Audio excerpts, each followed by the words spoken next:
Hi, folks. Excuse me. Hi, folks. With Tacitus today at your pushback channel. Thank you for joining this audio live stream. In this essay, I'd like to explore something that I've looked at previously, but it seems to be getting worse, if anything.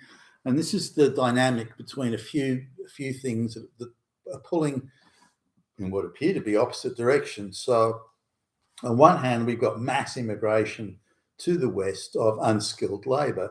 And various reports that the mainstream media and Western governments try to bury, the claim is, and it seems to be accurate, is that no more than 5% of the mass migration from the third world coming to places like Australia and the West generally, but only 5% you would classify as skilled in any sort of first world context. And even that, I think, is fairly generous, but so 95% are unskilled. More than 2/3 are illiterate, even in their own language, let alone English in the case of Australia. So we've got this mass importation of people, workers. Hopefully many of those are in working age, and but at the same time, unskilled labour jobs are going unfilled. So the claim is that, and I've spoken to people that have like warehouses and factories and distribution centres, or even some of the big retail chains. The complaint is they have vacancies going for weeks, if not months at a time, and they just can't find anybody. Now that seems sort of far-fetched to me, but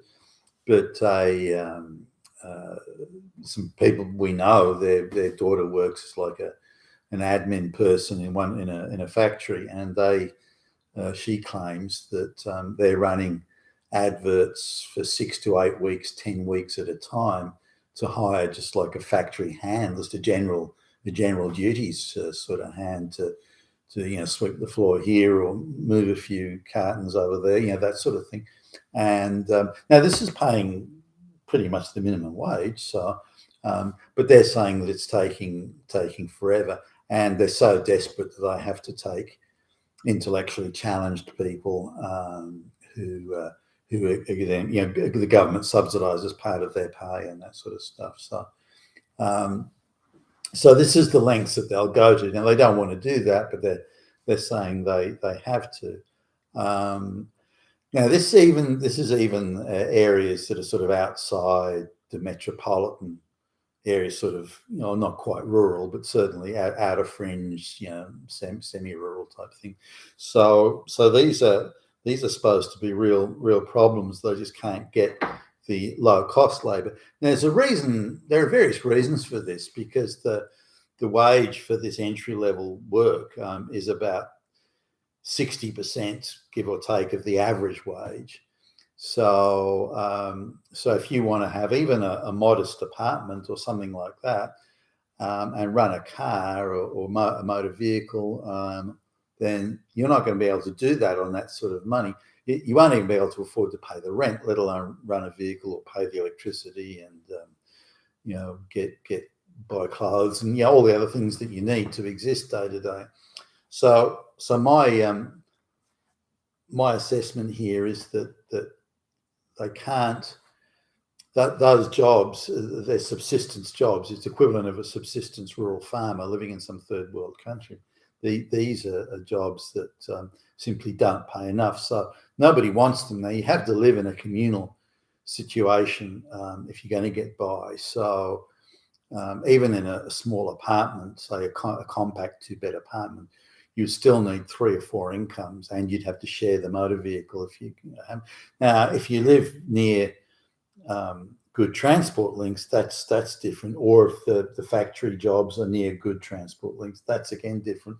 But most of these factory and warehousing jobs are not near good transport links, and so and the good transport links, if you want to live near them, are more expensive. So if someone's looking at a tight budget, they wouldn't live near a major transport link, and they can't get to work through the transport link. Therefore, or they could, but there might be 3 or 4 changes of bus, or train and 2 buses. So just getting to work could take a million years just getting around. So they need a motor vehicle, which is yet more expense, and so on. Now this is market forces aren't operating at these low level jobs, because if you can't get people, you just increase the wages. But for some right across the Western world, it's effectively, and it's got to be a globalist, centrally planned thing. So for some reason, the workers, the owners of business, simply will not pay more. Sometimes there are claims of, we'll pay you a starting bonus, but then they claw that back off the wages over so if the person leaves the job within the first 2 years, they have to pay that back. So there are all sorts of caveats and rules and conditions and terms and conditions on these sort of things. So the person just can't take the sign-up bonus and then walk out the door the next day. Now, I understand all that, but it means the sign-up bonus is quite illusory. So now let's look at the other side, though, at semi-skilled and skilled work. So here's an outfit that does field service for technical sort of instruments that are used in the field, and so they've got like field service technicians. So it's not super skilled, and there's they've got their sort of checklist of things to go through, but nonetheless, there's still some analytical capability that's needed, and then you've got to install new parts or reload software, and it's not a completely simple job. Now this job tends to pay sort of 120%, say 125% of the average wage. So it's not a well-paying job, and in Sydney you can't get anywhere on that sort of job. It would allow you some sort of independence. You could afford to rent an okay sort of 2-bedroom apartment, and if you have to watch your pennies, but you could do it. So I was talking to the CEO of a company that we were doing some work for, and he mentioned that he was hugely impressed by or pleased by the amount of people that applied. So he runs out an ad in the local internet job board, runs an advert for this field service technician type gig, and he gets a big turnout, or what he thinks is a big turnout, 25, 30 applicants, many of whom he says are well qualified, and he's got a real pick. He could employ any one of those, and he was pleased. Now that's a sort of semi-skilled job. Now nearly all white people that apply. Then he's another time he's looking for like what would you call it, vice president of sales or that type of gig, and again, he's got now that's quite a specialized job. So and he's talking about what he wanted. He wanted quite a lot. I wouldn't have thought there was many people around that could have filled that gig, and it was again a bit out of town, so it wasn't like it was a gig downtown next to good transport links or something. It wasn't. He claims he got, again, 20, 30 plus applicants, and he got half a dozen plus, so he claimed, who were top draw candidates. Again, any one of them could have done. So, and another time he's talking about some, like, I don't know, commercial manager or something like that, which again is a reasonably specialized role. And he claims he got over 100 applications on that one. Now, if you look at everywhere I go now, there seems to be a huge response to skilled jobs, and it's nearly all white people that are applying. And down at the bottom end, these subsistence wage jobs where you simply can't live on one wage, you just can't. Then those jobs, they're finding it really hard to fill. Now, it should be the opposite. The easiest jobs to fill are the jobs that are least skilled. We've got a situation where low-skilled jobs, such as labouring and other stuff, even the guy, pumping petroleum at the gasoline station, in the 1950s, that guy would make enough money, given the cost of living at the time, make enough money where he could buy a house and have a family. Those days are well gone, and the amount of jobs that allow you to live a middle class lifestyle with a family are down to 2% of income earners, assuming a single income. So that's drastically and radically changed. So a low skill job simply doesn't pay enough for you to even live day to day, and so it's unattractive for a whole range of reasons. And if you look at the benefits that you get, so say you're an unemployment benefit, you get the unemployment benefit. You can often get rental assistance. You get further economic assistance to pay your energy bills. You get free medical and dental. You get a whole range of things, and you get a discount travel pass and all sorts of stuff. Now, as soon as you get a job, you lose all that. So the difference between the benefits that they're given the wide range of benefits, your access to things like soup kitchens and that sort of stuff. Looking at the wider benefits you get from that and other $10 shopping vouchers here, there, you get a whole range of benefits there. But as soon as you start this low paid job, the difference between the two is quite small.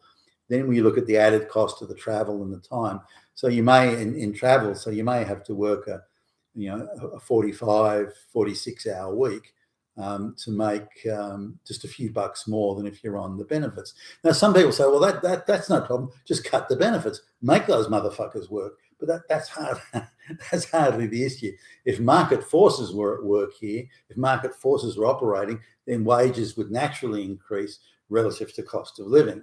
But that's not happening at the moment, so it's of some concern. Now, looking at the other side here, why are there so many white people, skilled white people, looking for jobs? That sort of threw me. I had no idea that was going on. Surely those white people would be the most employable because they're the most skilled, most credentialed, most qualified. In fact, that's inverted now. So that many jobs, particularly in things like the public service or any organisation that does business with the government, they're effectively race and gender quoted. So if you look at the amount of Indians that are gifted jobs in not only the public service, but any business that does any commercial enterprise that is reliant partly or principally on government contracts. So the government are using their spending power to say, hey, you want to keep on doing business with us, then you better make sure there's a lot of race and gender quotas in place, equity and inclusion and diversity and so on. And so those jobs, which are the semi-skilled or medium-skilled jobs, they're being stolen from the white people who are qualified and given to a migrant classes coming in that may never have worked in a commercial enterprise previously. So whether it be the public service or private companies relying on government contracts. So there is an artificial surplus of white people looking for skilled white people looking for work at the same time as these unskilled jobs are going unfilled. Now, that sort of dynamic is playing out, and I think it's a very destructive dynamic and one that's only going to create all sorts of hardship, I think, for the economy as a whole. But unless the globalists are planning that all the white people will just be shuffled around, like the blind populace in that novel, The Day of the Triffids, while we have all these black and brown prison guards cracking the whip. I'm laughing here, but it's actually not beyond the pale. But I just wanted to look at some stats here. I've just written up a few notes on this one. So now this is a take in Europe about the whether local citizens are making a positive contribution to the economy. That is, they're generating more tax revenue than benefits that they're taking out of the economy. So it's looking at the lifespan of the people and their alleged contribution. So the highest contribution is made by straight white males, or white males. I don't know, they don't designate straight here. So white males make the greatest contribution. So between 23 and 67, they have not only the longest span of contribution, but also the greatest contribution in total amount. And then you look at white Western immigrants, so other immigrants from a Western first world country. They have a very similar contribution, a little bit less, but not a whole, maybe 10% less in total, but still a very positive contribution. Now let's come to skilled non-white migrants. So these are from other countries, but they're allegedly skilled. Now, it doesn't give a definition of skilled here, so I don't know how rigorous that. Is it a skill at pushing a broom or something? I don't know, but let's assume skilled, as in actual skills of some sort. So skilled non-white migrants have 12. They have a 14 years less period of contribution, positive contribution, and only a very small, less than 90% less than a white citizen's contribution. So they're effectively, over their lifetime, they're a big negative drag on the economy. Well, not a big, but a negative drag on the economy. Now going non-skilled migrants. Now, the non-skilled migrants in the West that have been arriving en masse for 20 plus years now, the claim here is that non-skilled migrants are a net loss for their entire lifespan and the next generation as well. So they arrive as they're assuming they arrive under the age of 25 here. They're a net loss to the economy for their entire life, and their offspring are, so the next generation they have. And there's a brief period between the age of 35 and 40, according to this anyway, where they're not losing as much as they are at all the other times, but still losing. So if these non-skilled migrants, say, made up 50% of the population, for example, 50% of the population, the economy would go bust, would go bankrupt, big time. So that's the same. So maybe you're looking, I don't know, at the third generation born, or born in the West. Maybe they're productive. I don't know. This I don't know, what would you call it? This investigation, this report doesn't cover or doesn't go that far, but it shows the huge cost of taking third world non-skilled, non-white migrants. Now, if you take migrants from other first world countries, which they've already been socialised, they're already probably Christian, and they already speak passable English at the very minimum, or passable German if they're going to Germany, then that's they're still a positive contribution, economically a positive contribution. But it goes to illustrate here, as indeed other reports, again, that are heavily suppressed by the mainstream globalist controlled media, that really none of these none of this mass migration is achieving anything. But when we put it together with the backdrop of in spite of the mass migration in Australia, and just to give you some idea, there's something in the order of in the last 25 years, something close to 5 million people have been imported into Australia, nearly all of them brown, not all, but nearly all of them brown, and some black.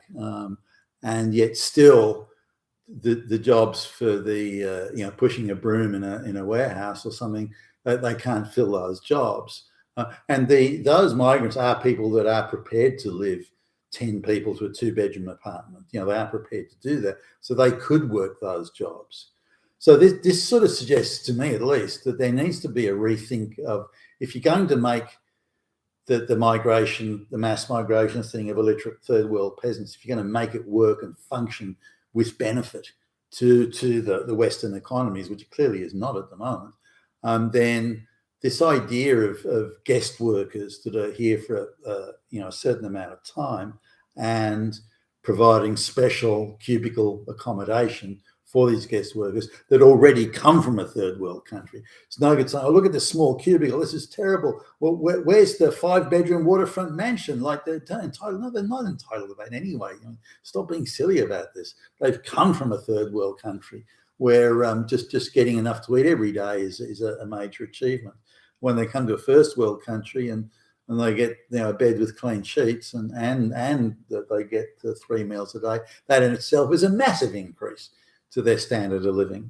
So this needs to be something that's entertained. I've noticed in some of the more advanced countries that there were once, until not long ago, actually third world. Singapore is a case in point. Even Malaysia, they import guest workers and au pairs, nannies, things like that from the third world countries. So say in Malaysia, importing Filipino guest worker nannies to look after the children while the parents go out to work. You see something similar in Singapore as well. A lot of guest workers there for the low-level labouring jobs, and again they put them in cubicle hostel type accommodation. And at the end of their 3-year stint, they go back to back to wherever they came from, and they're able to live quite cheaply there, and they're able to still get enough money to send money back to their families in the third world country they came from, Indonesia or wherever it might be. And Bahasa, for example, is quite widely spoken in Singapore and Malaysia. So these are the sort of things, but the whole thing needs a rethink. I mean, okay, you want to bring in guest workers or migrant workers, then make it function beneficially for the economy and the citizenry. I mean, why not make an effort to make it work and function to the benefit of the wider citizenry? Put together something that achieves that, and then we can all benefit from it. But right now, it's a net negative drag. Not only can jobs not get filled, and people can't afford to work at those jobs given the pay is so low. So if you're going to intercede in the economy to bring in artificially cheap labour, which is what is happening, then that needs to be rethought and restructured so it becomes functional. You've been with Tacitus today, your Pushback channel, and thank you for listening.